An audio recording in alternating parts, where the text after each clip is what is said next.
Have you ever had a brilliant business idea pop into your head while you were washing the dishes, only to have a second thought immediately follow it, whispering, "Oh, but I could never do that"? If you're nodding right now, you're not alone. And that second thought is where we begin today. Because the real secret weapon to building the business and the life you dream of isn't a fancy strategy or a viral video. It all starts in your mind. There's a timeless book called The Magic of Thinking Big. And its most powerful message is this: the size of your success is determined by the size of your belief. Think of it like the soil in a garden.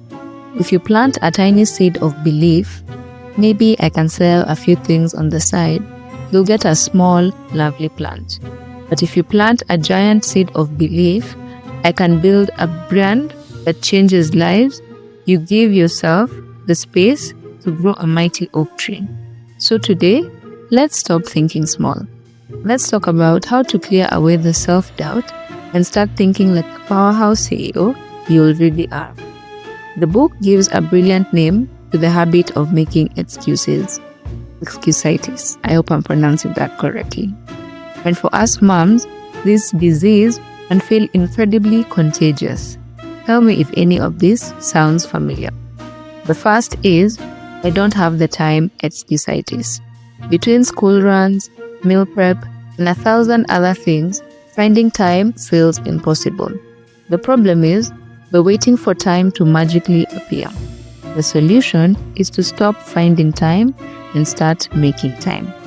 Even 30 minutes a day, scheduled like a non-negotiable appointment, can build incredible momentum. The second is, I'm not smart enough excusitis. You see other women with fancy degrees and think, I'm just a mom. Stop right there. Your life experience is your qualification. Your empathy, your resilience, your ability to negotiate with a toddler, that's your MBA. Successful people are just ordinary folks who have developed belief in themselves. And the third is, it's not the perfect time excusitis. Waiting for the kids to be older, for the economy to be better. Here's a secret. Conditions will never be perfect. The cure for all of this? Action. Every single time. But what if you're too afraid to take action? This is how you're going to use tiny actions to silence your inner critic. Fear is a normal part of starting something new. It's that knot in your stomach when you think about hitting publish on a post you've spent hours trying to perfect. This book gives us the ultimate antidote. Action cures fear. We think we have to take a giant, terrifying leap, but really, the solution is to take a tiny, manageable step. Fear lives in the thinking about doing something. The moment you start doing, the fear shrinks. Feeling overwhelmed by the idea of starting a business? Your action today is to simply write down 3 potential business names. That's it. Terrified of putting yourself out there on social media? Your action today is to take 1 photo of your product or your workspace. You don't even have to post it yet. Just take the picture. The more you do what you fear, the more the fear disappears. Because you're proving to yourself, 1 small step at a time, that you can handle it.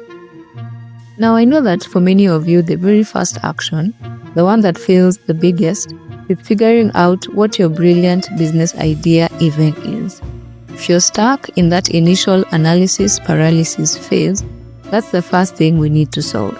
And that's exactly what my free 3-day Find Your Mom-Friendly Business Idea Challenge is for.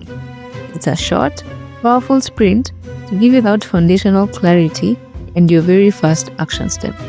If you need that spark, the link is waiting for you in the description below.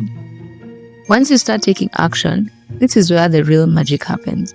You must therefore consciously choose your thoughts. When you face a challenge, you have a choice. You can think, I'll probably lose, or you can think, I'll win. When a potential client doesn't reply, instead of thinking, they hated my idea, think, they're busy. What can I do in the meantime to improve my pitch? When you have a slow sales day, instead of thinking, this is failure, think, this is valuable data. What can I test tomorrow? Let the master thought, I will succeed, be the one that dominates your thinking. Write it on a sticky note, say it out loud. Your mind will then get to work, creating the plans that lead to that success. Next is the people factor, and this is your natural superpower. No business is built in a vacuum. Success depends on the support of other people. And as women, we are natural connectors and nurturers. This is where we can truly shine. Be generous with your attention. When you meet someone, encourage them to talk about themselves, their passions, their kids, their life. When you give them that gift of being truly heard, you build a powerful advocate for your business. Make people feel important. Remember their names, send a thank you note, praise your team, even if it's just a virtual assistant you've hired for a small project.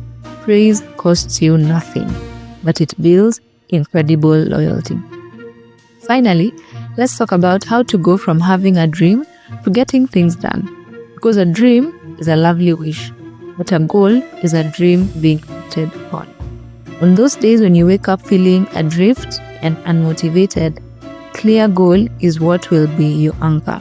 So, define your destination. Don't just say, I want to build a successful business. Get specific. I want to earn $5,000 a month so I can take my family on a real vacation. That is a goal that will pull you out of bed in the morning. Let that goal be your autopilot, your filter for every decision you make.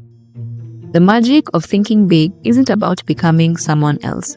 It's about clearing away the self-doubt and the small thinking that has been hiding the powerhouse you already are. Believe in yourself, take that first small action today, and watch how the magic begins to unfold. I believe in you. You can do this. I'll see you in the next episode.